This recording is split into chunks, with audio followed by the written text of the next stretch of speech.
शिक्षा एक ऐसा औजार जिसने समाज पर व्यापक बदलाव लाया, महिलाओं को सशक्त बनाया, रूढ़ियों ढोंग और गलत परंपराओं का पर्दाफाश करने के लिए एक मुखर वैज्ञानिक सोच के समाज का विकास किया।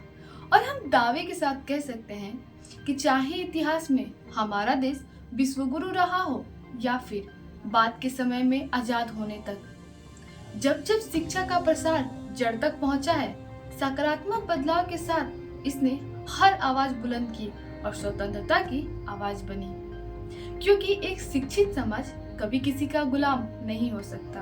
तो आइए हम बात करते हैं अब तक के शिक्षा व्यवस्था की, जिसको हम एक कविता के माध्यम से जानेंगे। सदियों से ज्ञान की बहती धारा, सदियों से ज्ञान की बहती धारा, बदला स्वरूप हर युग में न्यारा।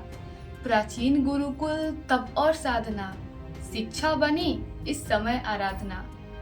फिर मध्यकाल में मकदम मदरसा, पढ़ते बीते अरसों अरसा। अरबी को अपनाया लोगों ने, संस्कृत भी खूब पढ़ाया लोगों ने। फिर क्या हुआ?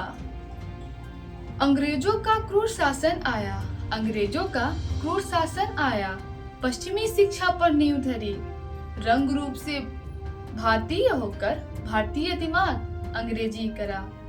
वुड का घोषणा पत्र आया, वुड का घोषणा पत्र आया। शिक्षा के हर स्तर पर बदलाव लाया, विभाग बने, शिक्षा की नींव जमाई, लैंगिक समानता की दायरा बढ़ाई। इसके बाद हंटर आयोग की आई बारी, प्राथमिक शिक्षा पर ध्यान दिया, कर्जन की शिक्षा नीति पर इसने ही तो नींव धरा। सैडलर हार्टोग की शिक्षा नीतियाँ दिखाई राह बनाकर नई नई नीतियाँ। गुणवत्ता में सुधार हुआ, शिक्षा का प्रसार हुआ। और अब स्वतंत्रता के बाद मिला सपनों का भारत। राधा कृष्णन आयोग कर यूजीसी का विकास हुआ। अंग्रेजों के पश्चिमीकरण का देश को आभास हुआ। मुदालियर आयोग ने माध्यमिक सुधारा, कोठारी आयोग ने भी व्यापक दृष्टि डाला। 10+2+3 की राह दिखाए, पर नीतियां बनी, कार्यान्वयन रहा धीमा। समाज शिक्षा की बनी रही सीमा। और अब नई शिक्षा नीति 2020 आई, शिक्षा व्यवस्था में व्यापक सुधार लाई। शैशव से प्रौढ़ तक सबका रखा ध्यान। रोजगार पर शिक्षा ने बढ़ाया अभिमान। पढ़ेगा भारत, बढ़ेगा भारत, पढ़ेगा भारत, बढ़ेगा भारत। हर मुकाम पर अब लड़ेगा भारत। हर क्षेत्र में हर लिंग की बढ़ेगी भागीदारी।